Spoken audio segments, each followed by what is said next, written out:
Containers in .NET 8 with Andrew Locke.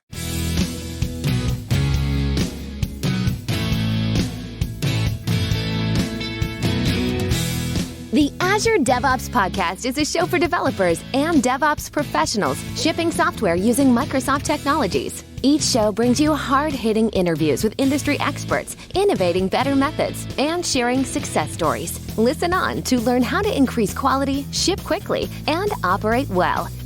And now your host, Jeffrey Palermo. Welcome to the show. I'm Jeffrey Palermo, your host for helping you and your teams move fast and deliver quality and to run your software with ultimate confidence in Azure, all while using everything that the .NET ecosystem has to offer. The podcast is sponsored by ClearMeasure, a software consulting company serving companies that are struggling with past failures of business-critical software projects. And they really deliver, establishing high quality in the project, achieving rock-solid stability, and moving at the speed of your business. So when a project failure is not an option, ClearMeasure guarantees your project. You can find them at clearmeasure.com. Quick announcement, my architect forums are going strong. Signups for the next session are up. And if you lead a software team and are looking to collaborate with peer architect leaders, just sign up at the link in the show notes. And for those of you who are looking for Programming with Palermo, my video podcast, you can just search for it in any of the directories and you'll be able to find it. Now, my guest today on the show, coming back after 2 years, is Andrew Locke. He's a senior software engineer at Datadog, working out of Devon in the UK, and he's a Microsoft MVP. He's also an author of a few books, ASP.NET Core in Action, several editions, and he has an active, very active blog all about his experience working with .NET and ASP.NET Core, and you can find that at andrewlocke.net. We'll put that in the show notes. But Andrew, welcome back to the show. How are you, sir? Thanks very much. Thanks for having me. It's a pleasure. I'm glad to have you back. And just recent news, you just put out a new .NET 7 version of your book. Can we plug that? I did, yeah. That was released last year. It was obviously we've now moved on to .NET 8. That's right. But thankfully, that's most of the things in the book are still completely relevant. So I got lucked out a bit there with the developments. That's right. Well, keep the book fresh. I mean, that's a really good topic. ASP.NET Core in Action. So absolutely. Well, we'll put a link in the show notes to the podcast that we did a couple of years back, actually diving into web applications in the .NET 6 timeframe, which I think so much of that is still relevant today. But just kind of back, what's been going on in the last couple of years? What's changed in your world? From my point of view, I'm mostly still working primarily on the library side. I don't do a huge amount of web development in my day job because I'm working for Datadog. So we focus on APM, telemetry, open telemetry, that sort of thing. So most of the web development I've been doing is just in the back end, and my downtime just digging through a lot of the ASP.NET Core repositories, see what's been changing in the various releases. Yeah. Well, I got to imagine at Datadog, I got to imagine the last couple of years have been really, really busy with the rise and adoption of open telemetry and other things in the observability space. Absolutely. There's a huge push towards open telemetry in the ecosystem in general, but then in .NET as well. We're in kind of a privileged position in the open telemetry being somewhat baked in with activities for recent versions of .NET anyway. So means that really we're in quite a good place in .NET. And I think the Aspire announcements in .NET 8 with all the dashboards and how relatively simple it is to just get things up and running just shows how the bits are all there. They're all plugged through into the core of the framework. You can still get all this telemetry from HTTP clients and from ASP.NET Core with very little work. So it's all quite exciting times, yeah. Yeah. Well, anytime something new comes out, there's always the question, all right, are the marketing people pushing it and talking about it at the conferences, but really we need to wait until version 3, or we need to wait for a few gaps to fill. So in your opinion, is open telemetry like totally ready and everybody should be using it, or are there still like obvious gaps that people are going to stub their toe on? So open telemetry in general, yes, people should absolutely be using it. I think it's across the entire industry. Everything is sort of pushing towards open telemetry in general. It doesn't have everything. There's a lot of things like profiling isn't built into open telemetry yet. There's things that are there. The logs specs is all relatively recently developed, and so it's still evolving. It's definitely evolving, but it's definitely also going to be the future, realistically, of most people's telemetry. And with Datadog, we can connect to open telemetry things. We have our own versions of stuff because we support like .NET Framework and older versions and things as well, which you don't necessarily get with open telemetry. I think that's one thing, is that it depends, but open telemetry is definitely a good choice. If you can't go wrong with it, I would definitely say that. Got it. So any listeners out there who are wondering, man, I've heard of that thing, but I really haven't done it. Basically, they should just pull down the NuGet packages and hook it up and get going, right? Exactly. I mean, I think one of the things that they ask, whether Aspire will come to anything or not is unclear at the moment, but just the demonstration of how everything hooks up very easily, and you can just get all of these metrics and logs and traces out of your application. I think that is a good demo, just for people who haven't seen it. Have a look at that and see what you could be getting. Mm-hmm. Okay. Awesome. Well, you're one of the people that is deep in the just telemetry and observability world in general. So you would know. But I want to ask you about containers, because you've got an amazing blog post detailing out just in detail the changes in containers in .NET 8. But to get into that, what's your opinion and your sense just on the state of containers for .NET developers? I mean, personally, I would consider like containers to be the de facto deployment mechanism in a lot of cases. I feel like they just have solved so many issues for years for me now at this point, particularly Linux containers. I think I've never been completely sold on Windows containers. They're a nice idea, but because they were obviously sort of retrofit to try and mimic Linux, it always feels like they're second class in everything. And whereas Linux containers, I would definitely deploy my apps using Linux containers in general. It just solves so many of the dependency issues, which is the biggest thing for me. And having that single deployable artifact is just, your app can be run anywhere. If you want to run it in Azure, you can run it in Azure. If you want to run it on Kubernetes, you run it in Kubernetes. You can take it to AWS anywhere you want. So I definitely favor them as a deployment. Yeah. Okay. Well, good. I just want to start with that because there's some people that live primarily in just a website world, and they look at how simple and easy, let's say, Azure App Service is, and they're like, I don't have any pain. Why would I want this? And that's true. If you don't have any pain, you're good anyway. But Absolutely. There's a huge software ecosystem out there. Yeah, that's it. I think, like you say, if you haven't got any pain and you don't have any problems just deploying to Azure App Service, fine. Like there's no reason you have to use containers. It's they give you flexibility, and they do solve a certain class of issues in general. Dependencies being the biggest one to solve. So I want to kind of publicly give you credit. One of my teams at ClearMeasure was moving from .NET, an application from .NET 7 to 8, and it was on Azure Container Apps with the .NET 7 versions, and upgrading to .NET 8, no big deal. But then the automated deployments and the infrastructure as code, creating things, it just didn't automatically work, and they can of course bang your head on the computer a little bit. And they found your blog post on the changes in .NET 8 for containers, and the light switch went off. They changed some stuff, and it was perfect. Excellent. So again, we'll point people to that blog post, but it's not just, oh, there were a few tweaks.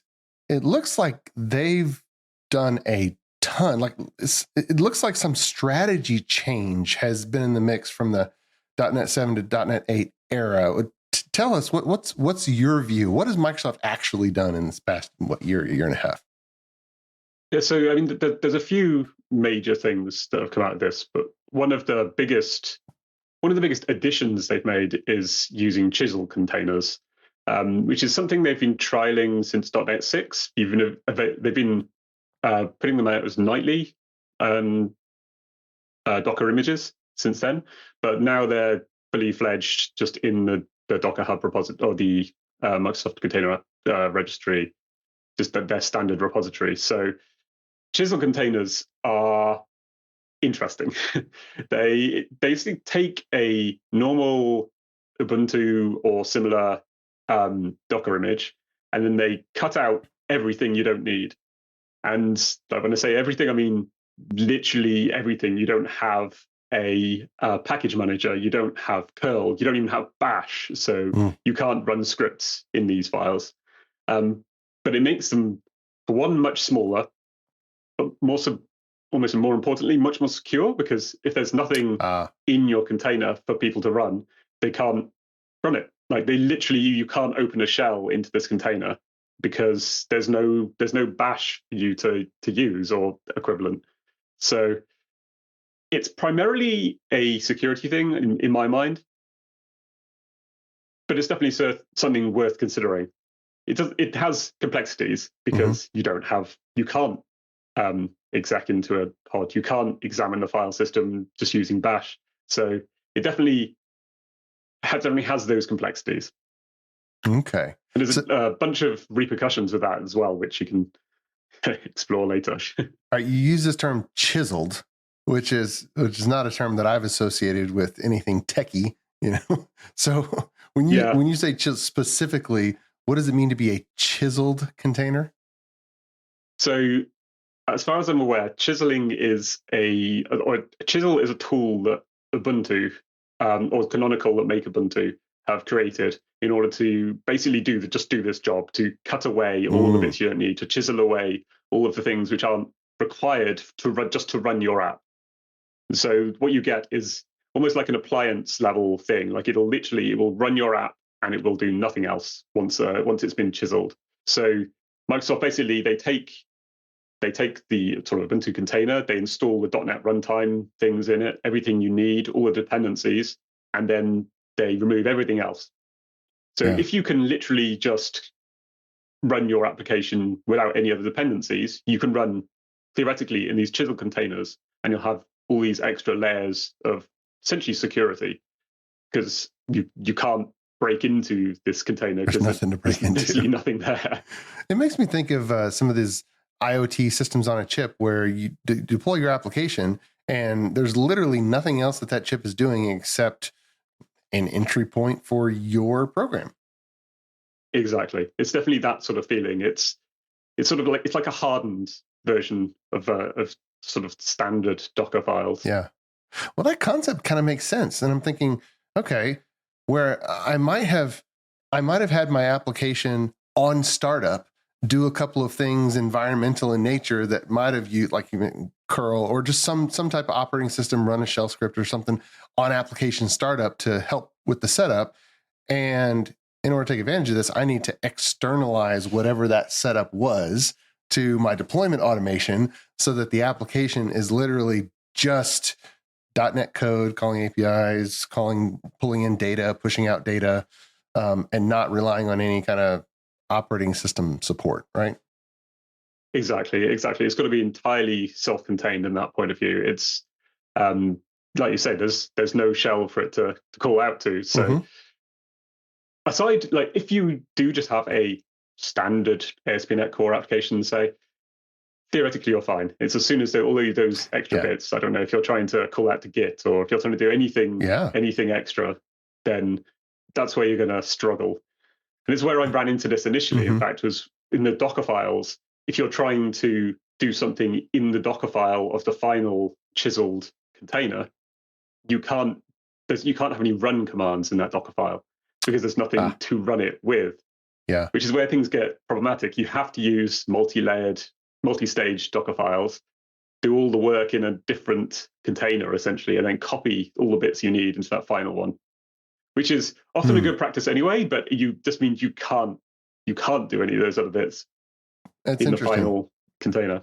That's interesting. And you're right. Real applications, they start simple with just, it's some web pages and it shows some things on the screen and it calls a web service. But really quickly you get other things. And integration, I'm thinking of integration. Sometimes you have to do really interesting things to integrate C# to some other service that requires some type of file to be FTP'd over to it. So now you have like an FTP command line sitting under the cover. Well, boom, now you're going to run into problems here because integration requires all kinds of funky things that you got to do sometimes, especially with older systems.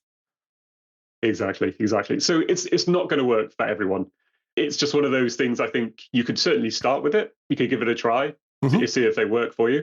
If they don't, then you always have to think about security and defense in depth. It's just an extra layer of security. Just if you're not using chiseled containers, that's fine. I mean, that's what we have been doing for the last 6 years with .NET already. So it's not a problem.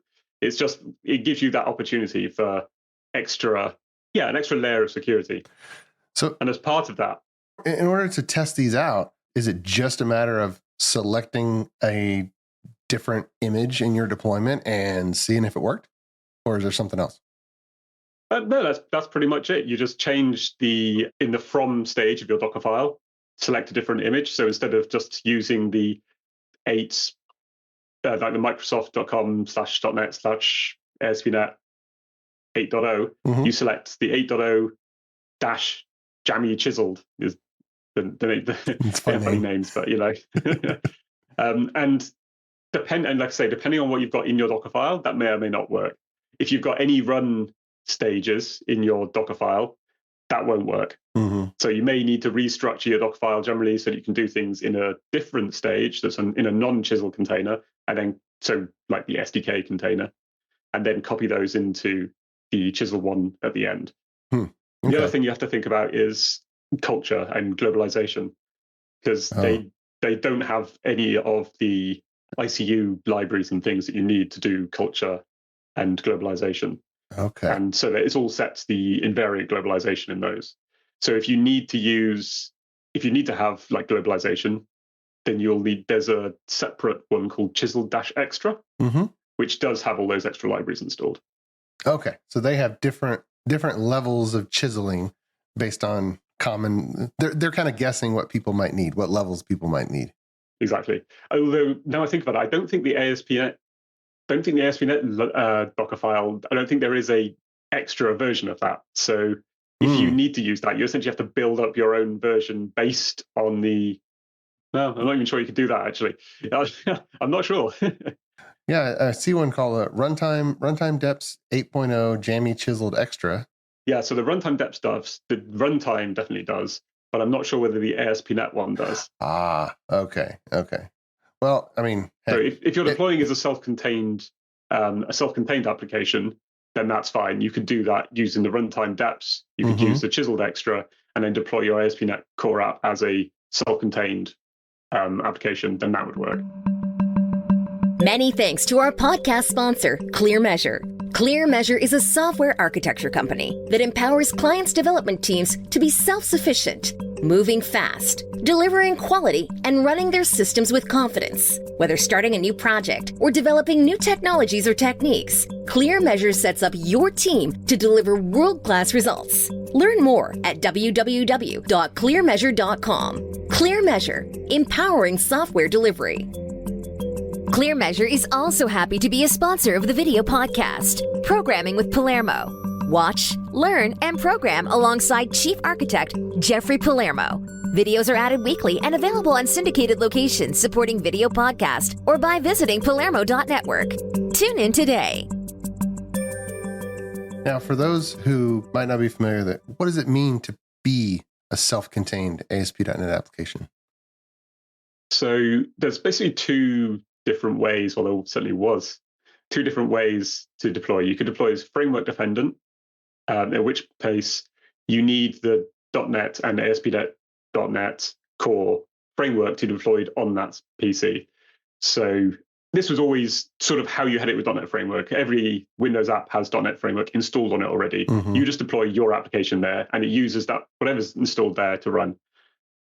The framework-dependent ASP.NET and .NET Core is exactly the same. It requires you've already installed .NET 7 or .NET 8 on that PC or on the machine, and then it can run.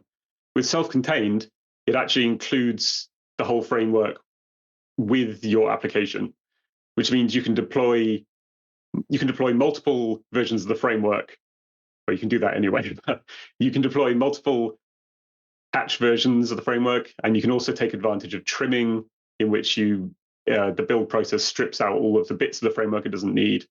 And then in .NET 8, you can take advantage of potentially native AOT and all the potential advantages that can give you as well. And there's now all these additional ways you can deploy your application. But fundamentally, framework dependent is the machine already has the framework installed and self-contained. You bring the framework with you. And correct me if I'm wrong, but if I bring the framework with me, then I can use the command lines that do the tree shaking and not bring the entire framework with me, but only the parts of it that I actually used. Am I thinking about that right? Exactly. Yeah. So that trimming means it can the compiler can go through and work out everything you don't need and just strip it out. Yeah. Now, does that just save me disk space, or does that actually save me memory, RAM as well? It's a good question. I've actually not measured it. I'm not sure. Yeah, I'm not entirely sure how much. My gut feeling is it must change stuff because you're loading fewer bytes into memory when you load the assemblies. So I believe it does reduce it. And it must do, but I would wager that is not the biggest issue with how much memory your application is taking. It's not simply size of it on disk. But right. In most cases, it's going to be everything else you're doing. Now, I've profiled DevOps pipelines, and it seems like by and large, most of the time going into all the automation across all the different environments is copying files from one place to another. And so I would expect that time to go down if you, I don't know, cut down the amount of stuff you're copying all those times in half. Yeah, I would have thought so. I mean, and that's part of the benefit with having these chiseled containers getting smaller. And there's another version of the .NET, of the ASP.NET image they've produced. They're producing composite images, which are like ready to run composite images, which basically means, so ready to run means that your normal like JIT compiled application is ahead of time compiled, which is not quite the same as the native AOT, but it means that you can have faster startup on your to the runtime.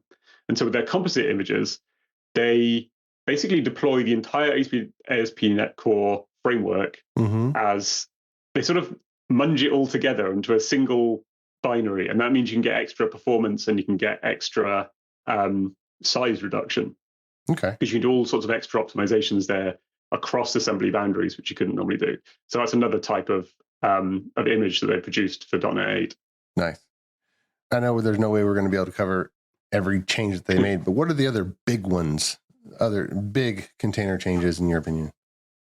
So the biggest one is probably you can now run as a non-root user, which is another security related thing. So that's required for the chiseled containers. You're not allowed to run as a root user in that case, but you can do it even if you can't use the chiseled ones. You can still take advantage of the non-root user, which will just give you that extra layer of security. And then the one that's maybe going to bite people is that the default port inside a Docker container has changed. It's no longer port 80, it's now port 8080.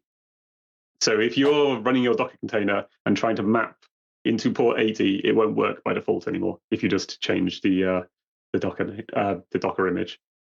Do you have any idea the rationale in that, the reasoning behind doing it? So it's all tied together because the reason is that the non-root user can't bind to port 80 because 80 is considered a privileged port. Okay. So if you're using chisel containers, you have to use a non-root user. If you're using a non-root user, you have to use a different port. Okay. So they've chosen 8080 as something higher that's often used. So it was a requirement. Okay, we got to change to something else. Let's change to something else. So you just got to remember it, and then once you remember it, it's no big deal. Exactly, and it's just the defaults again. So if you want to, you can still use the .NET 8 images. You could use the root user, and you could set the port to be port 80. It's just it won't default to port 80. That's the difference. So if you're already setting a specific port that you're binding to in your Docker, in your app inside the Docker image, if you're doing that anyway, nothing's going to change. Mm-hmm. It's just the default. If you don't change it, will be 8080. Now, is the philosophy to externalize SSL and TLS and run as port 8080 internally versus 443? Yeah, it's typical. I think most of the Docker deployments I've seen have been exactly that, just a HTTP for the application, because basically otherwise you've got to try and get those SSL certificates into the container, and there's ways of doing that. It's just it starts to get messy.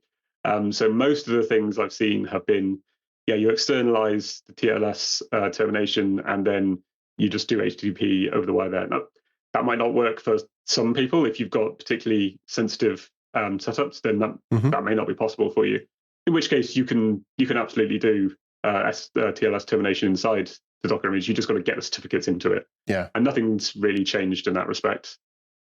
I like the simplification, because even on Azure App Service, the encryption HTTPS is kind of done for you, but every app that you deploy, you still have to mess with it. And whereas if Azure Container Apps, and of course I'm partial to simple, and I've gone down the rabbit hole of Kubernetes, and I'm thinking, man, can we just not have to do it? Can it just be set up and working for us? So I love Azure Container Apps that way, and having it externalized so that okay, it's working, great. I got the encryption, I got the transport level encryption, but not every deployment and every container has to worry about transport encryption. It's kind of just provided. I love that. Yeah, absolutely. I'm completely with you. It's sort of what is your what are you worried about fundamentally? Are you worried about people getting into your container apps deployments and intercepting the data going between your containers? Probably not. You're probably far more worried about just having that HTTPS on the public internet and having that encrypted, and that's what matters. Well, and I think for like 99% of the cases, that's going to be the case. If somebody gets into that layer, we've got bigger problems. Exactly. Much bigger. Oh, it's kind of like, I remember, just decades ago, some people came up with the argument of like, hey, should we be encrypting between application layer A and application layer B, or process A or process B, that are kind of running on the same server at that time? I'm like, look, if they're on the server, we've got so many other problems. Exactly. And that's it. It's all about your threat models, really. And for most people, it's going to work absolutely fine to just have HTTP inside the Docker container, as long as you've got something else which is managing those connections for you. Yeah. Okay. All right, port 8080. That's something good, something to remember. And would you recommend totally unique usernames? Now, is that the recommendation, to have every application have a distinct run as user, or what's the guidance? So no, in general, no. The important thing is that it's not the root user. The actual user you choose probably doesn't matter so much, but the .NET 8 images have all got a separate non-root user built in, which you can reference. It's called app is the name of the user. So when you're doing your Docker run, you can pass in like /user app, and then it will just use the non-root user. And that's the one you should just use, because it's already set up, basically. Okay. You can also define that in your Docker file rather than using the Docker run command. So if you can set it, bake it into the container, and they've got a environment variable set, which is app UID, something like that, which you can just use that inside the Docker file, and then it will just always run as the non-root user by default. Okay, just a different username, and I get the security for free. Love it. Exactly. Love it. All right, before we kind of wrap it up, is there any other biggie that we need to make sure to mention? So Windows images, if you are using Windows Docker files, they only have the version specific ones now. So previously, if you do Docker pull ASP.NET 8, if you're on Linux, it would pull a Linux image. If you're on Windows, it would pull a Windows image.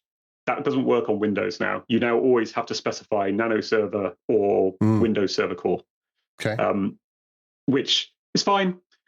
It's one thing that it messed me up when I was doing various upgrades, because we had to go through and change all the Docker images. It wasn't just changing 7 to 8. You had to go and specifically specify which version you need and things like that. But again, it's not a big deal. It's just something that will bite you if you don't know about it.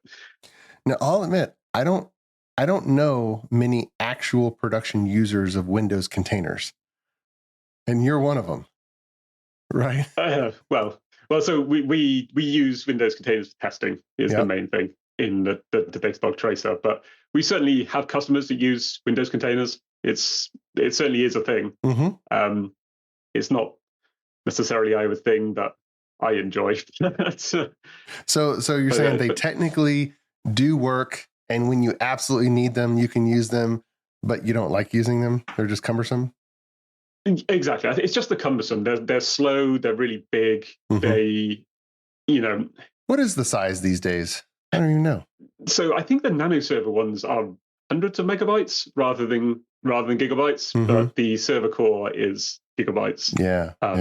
For an image, and so it's a lot of bytes flying around, and some things just feel cumbersome. I think fundamentally it doesn't feel like it's native. Like when you're in Docker containers for Linux, it just feels like a Linux machine. It's completely native. Whereas Windows, it all feels tacked on. And so there's certainly arguments for why you want to do it, and they're much the same arguments for why you want to use Linux containers. They just don't fundamentally work as well, in my opinion. Yeah. So if we've got some older software and we absolutely need the compartmentalization within a Windows operating system, we've got that solution we can reach for, and it does work, and it's there, but it's a kind of a niche need. Yeah, exactly. And it does have the advantages of the same thing as Linux containers, where you've got it all defined in your Docker file. It's all declarative about how to build it. You've got your dependencies self-contained. It feels a lot closer to that VM edge as opposed to the appliance edge. Yeah. Well, just the other day, and you mentioned Linux containers just feel like Linux. I was struck just the other day where I was setting up a new rack at a new house, and I hadn't put my Pi-hole DNS server in place that I have just to kind of chisel down my internet connection, because my kids don't need the full internet, if you get my drift, right? So I'm chiseling down my internet connection. And I thought, I'm just not just going to set this in the rack. And so I got my 1U faceplate that holds 4 Raspberry Pis and, keeps them organized in there. And of course I don't need 4, but I just stuck the Raspberry Pi in there and setting it up from absolute scratch, and I kind of sudo app and all the commands to set up Docker, and then I set up Portainer, and then I go into Portainer and set up Pi-hole, and it just runs, and I map the port, and then I'm like, wait, I'm kind of done. It was just some command lines, and it worked, and it dropped in, and it felt like I'm just running command lines here, and not this big Herculean, cumbersome thing. Exactly, that's it, and that's really the beauty of the Docker files and Docker containers. I think is that repeatability. That's entirely what it's about. You just know, you just do the same thing, you're going to be okay. Yeah. And by the way, I'll throw it in, totally not related, but since I went down the modern DNS rabbit hole, I discovered Cloudflare's new DNS server. It's got to been using 1.1.1.1 for a while. Whereas before I used Google's 8.8. And maybe they've had it out for years, but I realized they have work chiseled DNS, and then they have family chiseled DNS. Chiseled's my word, right? But 1.1.1.2 is to cut out parts of the internet that are not safe for work. 1.1.1.3 is to cut out parts of the internet not safe for your family. So they have 3 different levels of DNS servers that you can use now. Oh, nice. I did not know that. Yeah. Nice. So again, my kids do not need the full internet. So, well, Andrew, before we close out, is there anything that we need to mention before we close out on this topic? I don't think so. There's some other minor little changes and things, but I think we've covered the bulk of the issues. Awesome. Well, again, we'll include the link to the blog post in the show notes, because it's a very comprehensive write-up. You went into all the details. I'm guessing that you banged your head up against the computer a number of times to figure all this out. So thanks. Absolutely. We thank you for your pain. But well, thanks for coming back on the show and sharing with us your experience in the latest in containers for .NET 8. Oh, it's a pleasure. Thanks for having me. My pleasure indeed. And until next time, keep shipping. You've been listening to the Azure DevOps Podcast, a show for developers and DevOps professionals shipping software using Microsoft technologies. Go to www.azuredevops.show for show notes and other episodes. On behalf of your host, Jeffrey Palermo, and our sponsors, thanks for listening, and may God bless you.